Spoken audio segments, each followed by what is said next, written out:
Well, hi, everybody. Welcome back to My Favorite Mistake. I'm Mark Graban. My guest today, I'm really honored to be joined by Congressman Adam Smith. He represents the 9th District of the state of Washington. He was reelected to his 14th term in 2022. He's been the top Democrat on the House Armed Services Committee since 2011. He served as chair of that committee from 2018 to 2022. Congressman Smith is also the author of a new book. It's available now. It's titled The Lost and Broken: My Journey Back from Chronic Pain and Crippling Anxiety. So thank you for being here, Congressman. How are you?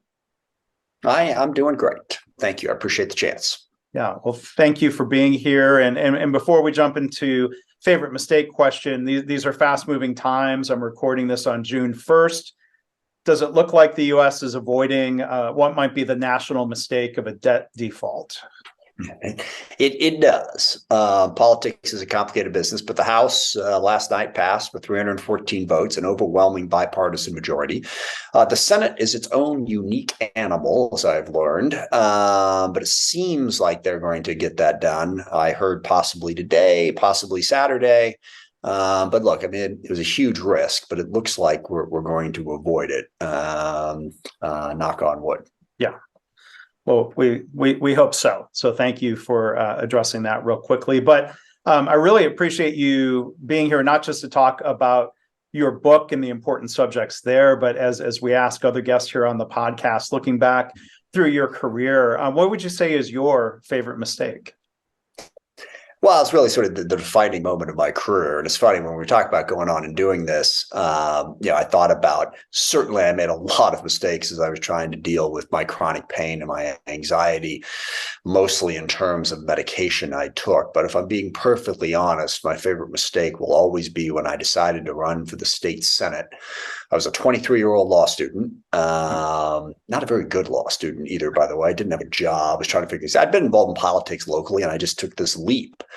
And I spent 18 months focused on the idea that if I could convince people that I could win this seat, I would raise the money necessary to win. I modeled my campaign actually after Patty Murray. She had been elected to the state Senate. She was the only one who had beaten an incumbent Republican. And she raised $175,000. 90% of that money came from 5 groups. So I figured I convinced those 5 groups. There was never any chance that those 5 groups were going to believe that a 23, then 24-year-old law student was going to. And I spent all this time working on this. And I woke up in June of 1990, 18 months into it, with my plan completely in tatters. Oh. The money had not come in, and I was dead in the water. That, was a huge mistake, without question. Wow. And was it the case where you were running against an incumbent, or was it more a matter of age and experience that was a barrier, you think? Yeah, the interesting thing was I was running against a Republican incumbent, and the Democratic Campaign Committee, the State Senate Democratic Campaign Committee, believed it was a seat we could win. So they were recruiting this whole time. They just didn't think that I could win, and I completely missed that. Yeah. I'd keep hearing these rumors. Oh, there's this Kent City Council person who they're talking to about running. It's like, well, wait a second, I'm running. I just was completely ignorant of the fact that these people never for one second thought that I had a chance to win this seat. So you didn't make it through the primary, is that correct? Oh, no, I won. Oh, you won the primary. Oh, no. Well, that must have surprised me. There never was a primary, because, and this is why it's my favorite mistake, that the plan absolutely blew up in my face. And the reason for it was I didn't know what I was getting into. Literally didn't know what I was getting into. But the thing I like about that is I think in life, that's frequently the case. And what I really learned, I believe passionately in thinking about things. But I also have come to learn about the paralysis by analysis problem. You're never going to know for 100% certain if it's something meaningful. Okay, if it's something you really want to accomplish in life, if you're waiting around for that moment that someone says you're guaranteed it's going to happen, it ain't going to come. All right. So you have to take calculated, educated risks. Now, in the future, I tried to calculate them a little bit better and educate them a little bit more. But then the second thing about this that I really learned is it's an overstatement to say it this way, but what I learned was there's always a way to win. Just got to keep trying. Yeah. And I found a way to win that was totally different than my entire plan gone.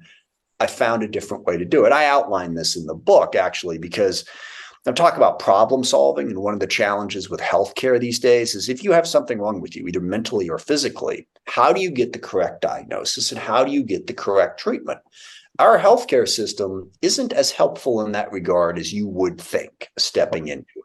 Right. So if you're going to solve the problem, you got to think, you got to be creative, and you have to take responsibility for finding those solutions. And I sort of dovetail those two things together because that's what I did back in June of 1990 when I found another way to win. Yeah. So I definitely want to come back to the questions around what you went through with your health and advice or recommendation for others. So from that first campaign when you lost, did that at least create some name recognition or something that set yourself up for again? What's funny about this is you're missing the point. I didn't lose. I won. Okay. I just didn't win the way that I thought I was going to. Yeah. No, and I can understand. Look, there was a poll done in June of 1990, and I was behind 61-12. Yeah. Okay. But I found another way. Yeah. And worked my way through a very difficult problem by simply refusing to give up and also being mindful of the fact there are a lot of different paths out there. You know, you just got to find the one that works for you. Well, so I'll probably turn red and or as purple as your shirt in embarrassment from thank you for clarifying and correcting my mistake. I'm not one to go and edit these things out. I think it's helpful. Oh, that's fine. Not trying to prove a point about making mistakes, but I appreciate in your book how readily you have admitted mistakes along the way. And what's your view on why that's helpful to do so? And is it more difficult for you being a politician or a leader being in a position that you're in to admit mistakes? Well, I think in some ways it can be, but again, that initial occurrence in my life when I was, trying to win that seat and I had to figure it out, it really taught me about how do you succeed? You do not succeed by ignoring reality. Yeah. And that was another big thing that, came to me in my mental health challenge in particular. The number one most important thing in dealing with your mental health is you have to be honest with yourself about what you're afraid of, what you want, what you're happy about, what you're unhappy about. There are all kinds of incentives in our lives to kid ourselves about that stuff. Yeah. And similarly in politics, you want to believe your own press clippings. You don't believe that stuff. But I knew, at that moment, I had to strip this bare and go, what's going on here? All right. If I, hold some fanciful notion that everything's fine, I ain't going to get there. Yeah. So, I think, being willing to admit, and it's one of the things I'm really afraid of about the modern world here is we seem to be going in the opposite direction. Like people just think, well, I'm never admit you were wrong. Never admit because it makes you look weak. I don't know. I think it gets you to the truth. Yeah. And a bedrock belief of mine is the truth shall set you free if you can honestly assess it and understand it. So in politics, I think the tendency is to be less like that because, I'm a politician. Back in 1985, I said it, I was right. Yeah. It's like, I'm really more interested in being right now in this situation and honestly evaluating it. But yes, I think there's a lot of pressure in society to never show that weakness. And I really think that's something we need to reverse. Yeah, I agree. I think it demonstrates strength to admit making a mistake, being wrong, learning, adjusting, moving forward. So back to your campaign, and you had painted a picture of that was pretty bleak, the outlook for that initial campaign for state senate. I think I made the mistake of making an assumption or jumping into a conclusion in my head of, oh, you lost. So back to the story of what really happened. Did you realize that you needed the course correction and that new path, or did someone else give you a wake-up call? Well, I realized that I needed the course correction because the people who were supposed to give me money didn't give me Okay, money. fair enough. I didn't Yeah. have the money, but ultimately, I had hired this intern from the University of Washington, and he was my only employee. I had a lot of friends helping me out. I'd grown up in the community that I was running in, and I had been working on Democratic campaigns, in my teens and while I was in college and law school. So I had some low-level connections. But I met with this guy who I just hired to be my campaign manager. As a matter of fact, he interned for a quarter, and I was basically, we're screwed. Okay. And Mhm. he said to me something I'll never forget. He said, we'll find another way to win. And my thought was, you're an idiot.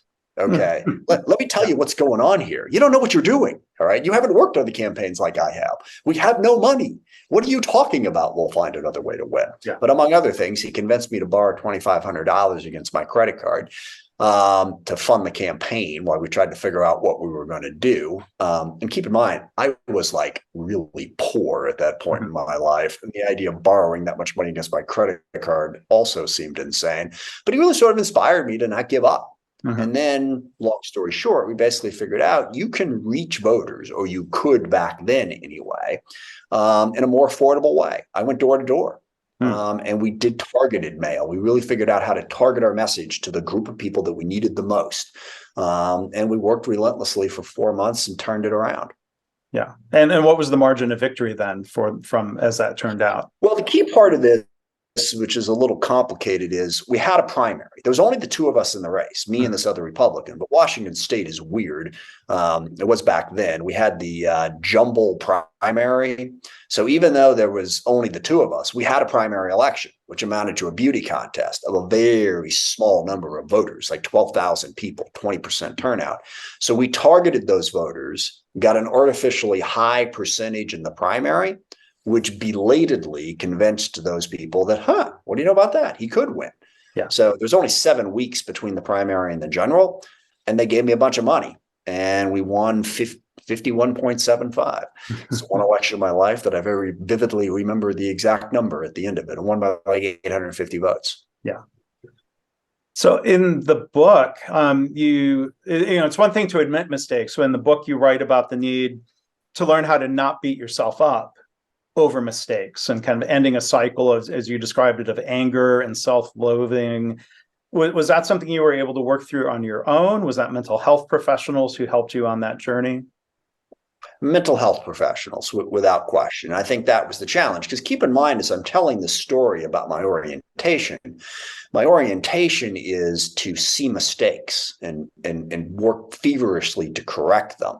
But I was a little obsessive about that. And I was a little obsessive about, not wanting to make those mistakes. And if I made them, to try and correct them. And what the mental health professional really taught me was that there's a way to do that is healthy and helpful. But if you have insecurities, you will do it in a way that isn't helpful. And really, that's what they told me, is that hard to describe. I'll just say what the guy said to me, the psychologist, when I sat down with him. He read my questionnaire that I filled out for him and said, "You don't think you have a right to exist." And I really didn't know what he meant by that. But really what he means by that is, as humans, we all need to develop what they refer to as a healthy narcissism. Now, understand there's a very unhealthy narcissism out there as well. Right. But a healthy narcissism is you understand that you are worthy as a human being, or as he put it, you are worthy of love just because of who you are, period. Me, I felt like I had to prove it every second of every day. I never got sort of that basic security as a child that I'm like, people just aren't going to love me or want to be around me unless I'm getting the job done. So I put this enormous amount of pressure on myself to get things right. And if I didn't get it right, it crushed me, and I was obsessed with fixing it. And then I was, of course, also obsessed with not making the mistake in the first place. And there's a positive side to that. I mean, it motivates you. It makes you think. It makes you work. But you can't be perfect. It's impossible. Right. All right. So you're going to drive yourself insane if you don't understand that you have that inherent self-worth. And yes, it matters if you make a mistake, because you want to try, but it's not an existential threat. It's not this, I'm no longer worthy as a human being because I messed up. Right. And that's what my psychologist, and I went through a dozen of them. It was hard to find one who actually, was helpful. But the one I finally found, and then we did like 3.5 years worth of psychotherapy because I refused to accept what he was saying to me. In my mind, it was like, wait a second, you're saying it doesn't matter what I do? Which isn't exactly what he was saying. So we had this long running argument where I tried to prove to him, it's like, well, here's all the stuff I've done wrong. How am I not responsible for that? So it's not that you're not responsible for that. It's that it doesn't take away your self-worth. And it took me a long time to understand and accept that. Yeah. So there's, I think a lot of people still struggle with the idea of reaching out for mental health support. They may view that as a sign of weakness instead of viewing it as being based in strength to admit the need or the possible need to get help. I mean, what advice do you have for others of how do people know if they should seek help for mental health concerns, or is even questioning that reason enough to ask for help? Well, that's one of the things I wrestled with. I mean, literally, I never even considered the possibility that I had a mental health problem. So I think the first piece of advice I would give, I think everybody, you don't necessarily need to seek help, but read the basics of what mental health is. Read about the need for a healthy narcissism. Read about the need to be honest with yourself about your fears and what you like and don't like, what's going well, what's not going well. Get a baseline understanding of what it means to be mentally healthy. And I think you need to work on it in the same way that you work on your physical health.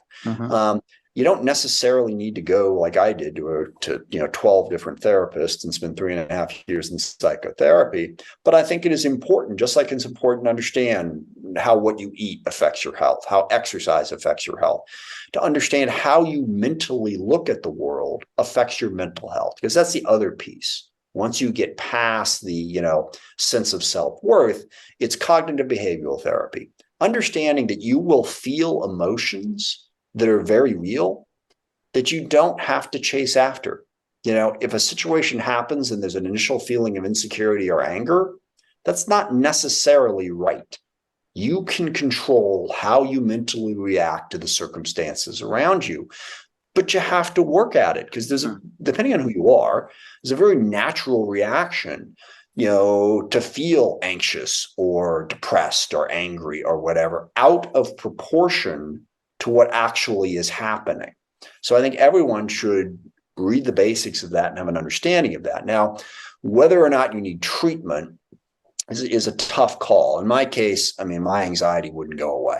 I felt a feeling of existential threat 24/7. Obviously, there was something deeply wrong there. But I think it is helpful. Just like, if you twist your knee, do you go to the doctor? Maybe not for the first couple of days, but then you do. I think with mental health, it is okay to seek treatment even before you're 100% convinced that you've got a big problem. Yeah. And if you twisted your knee and were coming into the halls of Congress on crutches, people would not be judgmental about that. They might say, oh, they might think, I wonder if you're clumsy, but that's not really that big of a judgment. But with, mental health, people are still fairly judgmental. I was going to ask you about the perceived need for a politician to keep mental health problems quiet. Thinking back to a year before I was born, vice presidential nominee Thomas Eagleton was replaced after it was discovered he had past bouts of depression. Current times, Senator John Fetterman had not just his stroke, but admission and treatment for depression within this past year. Do you think the public is becoming more accepting, or is there still political risk that some people like you and Senator Fetterman are willing to take on? I'd say both. I think in the last 3 or 4 years, there's been a significant change. When my problems first hit me in 2005 and then came back in 2013, without a shadow of a doubt, I felt I had to make sure people didn't know about it. Except for the people very, very close to me. And I spent a lot of time trying to cover for that because I felt there was a strong stigma against mental illness. And I felt that people would think we can't have our member of Congress, who's lost his mind, basically. Now, in the last 3 or 4 years, there's been a really positive public effort to talk more about it and to reduce that stigma. But the stigma is still very much there because I think most people, they just don't understand it. They don't know, what does it mean that you have anxiety or depression? And it is treatable. That's absolutely treatable. And all of us, whether it's mentally or physically, rarely are you going to find someone who's 100% all the time.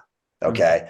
Yeah, we all have our ups and downs, but mental health has had that stigma that is somehow it's like this line you cross over. If you have a mental health problem, now you're officially a crazy person who we have to be afraid of. When it's part of the overall health of all of us as human beings. Right.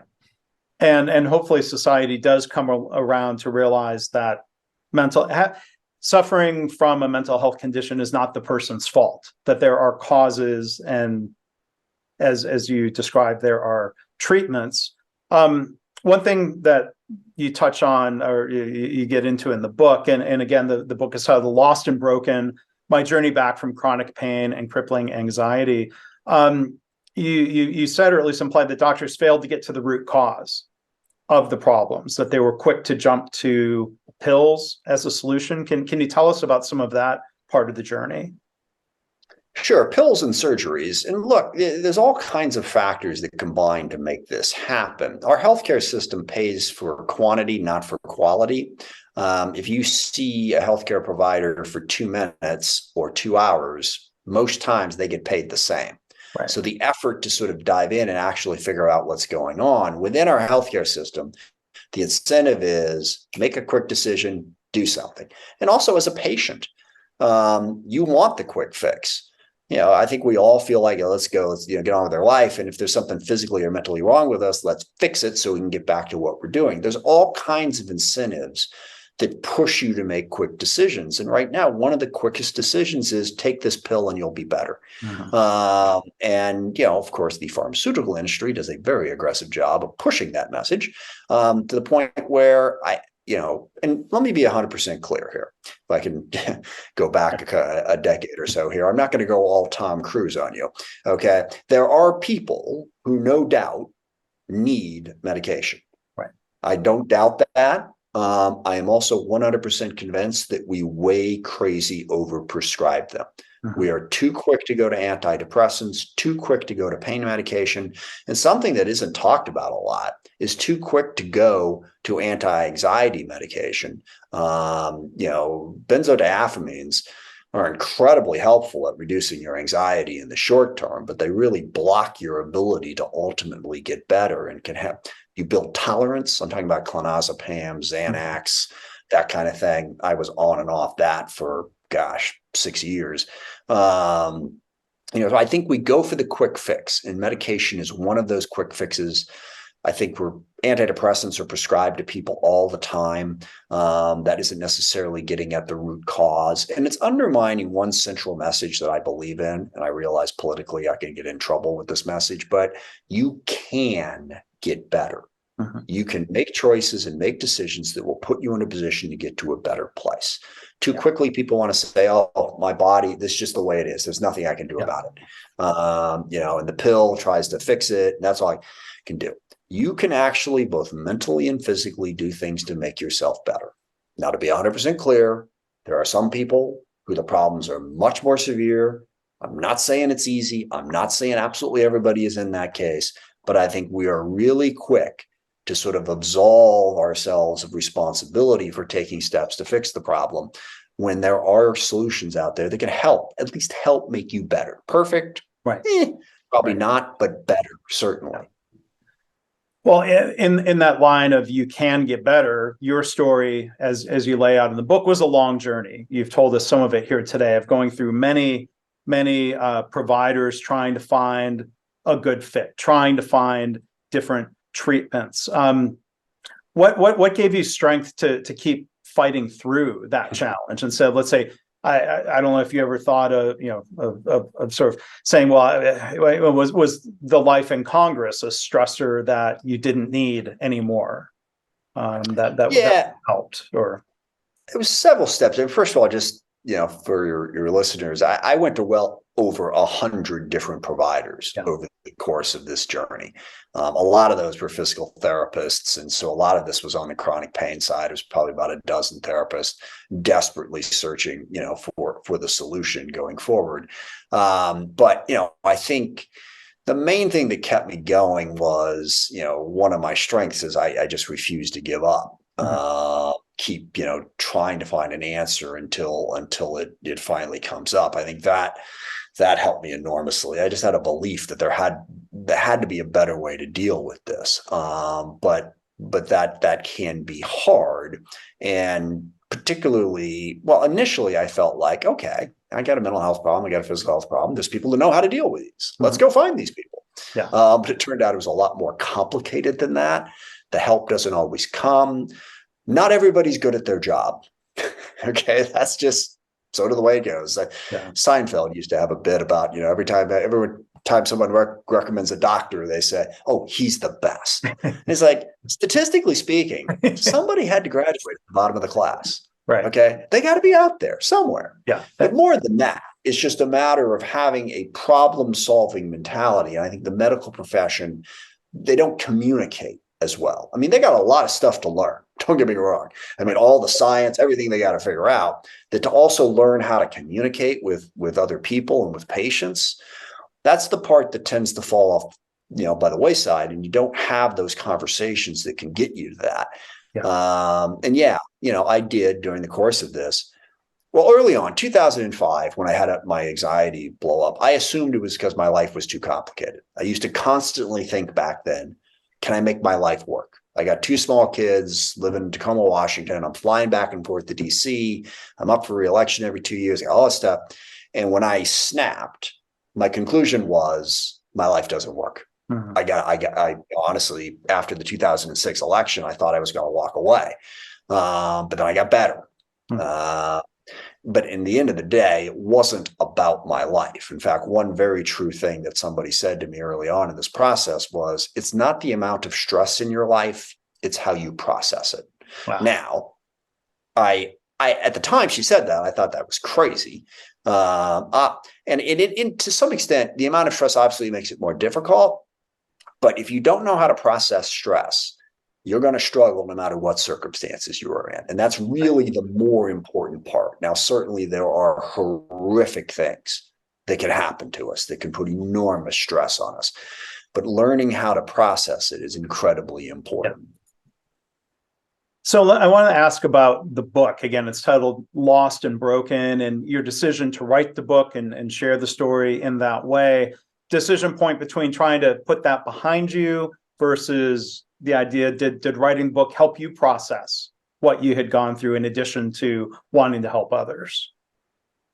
Yeah, well, I'm a very analytical person. And as I was finally coming out of this, so, 2013 is when the anxiety hit, 2014, the chronic pain hit. I went through all those different people. 2016, as I chronicle in the book, was kind of rock bottom after my 3rd hip surgery, 2nd total replacement, and the recovery just wasn't happening. Yeah. Then by 2019, after I found the psychologist, found the muscle activation therapist who finally helped me, and I was starting to get better, as we headed into 2020, my initial thought was I wanted what the military refers to as an after-action report.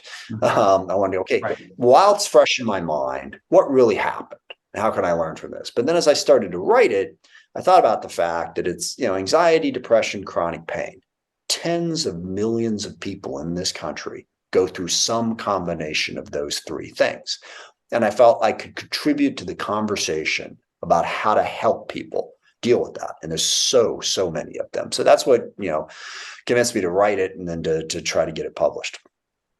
Well, thank you, Congressman, for sharing your story through the book and through interviews you're doing, including here. Again, going through the book, many references to mistakes. I appreciate your openness about that, not just some of the challenges that you went through and mistakes you describe in your care. I want to ask one other question related, tying it back to campaign mistakes. You talked about a reelection campaign in 1994. You said you made mistakes, you learned from them and the challenges.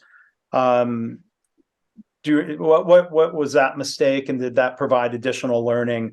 You've been reelected 22 times, so you got things figured out. But were there some other early mistakes that were learning opportunities? Certainly, briefly on that. The thing about 1994 was, so 1990, I had that race, 25 years old. I get elected to the state Senate. It just was fantastic. And my life turned around in so many ways. And then 1994 comes up and I'm up for re-election. And those of you who don't remember, 94 was not a good year to be a Democrat. It was a brutal re-election campaign.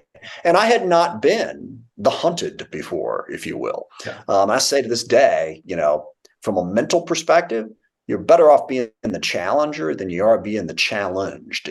I know incumbents usually win, but mentally, I've got something that they're trying to take away. And I was not prepared for the mental challenge of that. I thought, hey, I won the tough one. It's going to be all good from now on, right? Oh no. And I was very angry about that. And I lashed out in ways that were, not helpful. Now, as always, I never stopped working. I doorbelled, I worked and everything, but I just, I don't think I chronicle in this book, but the guy who was running against me, may he rest in peace. He passed away a while ago, so I don't want to be overly critical. Not the sharpest tool in the shed. Let's just put it that way. He was very aggressive and everything. I actually lost a couple debates to him. Yeah. Okay. Because I was angry, distracted, and also thought, this guy? Are you kidding me? Yeah. And it really taught me that no, running angry, not what people are looking for. Mm-hmm. Not that type of anger, number one. And number two, you got to think through this stuff. What's obvious to you is not necessarily obvious to the people you're trying to convince. So chill. Don't be so negative about it. If you're that angry about it, you shouldn't be doing it. Okay. And I could tell you stories. You would not believe some of the things I said and did during the course of that campaign. But once it was over and I managed to survive, I was like, yeah, wow. That was a big, that's what it's like to run as an incumbent in a brutal race. And that was a valuable lesson for my campaigns going forward. So that did get easier, that feeling of being being hunted every 2 years. Yeah. Well, I don't know if it got easier. The next time I really faced a race like that was 2010, another terrible year to be a Democrat. And I was, I was nervous, but I processed it better. I adopted the idea that I was going to be the happy warrior. It's a fight, but I'm in it. I'm loving it, and I'm going to do just fine. That was more of a public face than an internal reality. But it did help me get through 2010, I think, mentally in a better place, certainly, than 94. Well, Congressman, thank you so much for being a guest here. We've been joined again by Congressman Adam Smith from the 9th District of the state of Washington. His book, again, available now. I'll put links to this in the show notes. Is titled Lost and Broken: My Journey Back from Chronic Pain and Crippling Anxiety. So thank you for everything you've shared. I hope people will check out the book. Thank you again for writing it. Thank you very much. I really enjoyed the conversation. Appreciate it.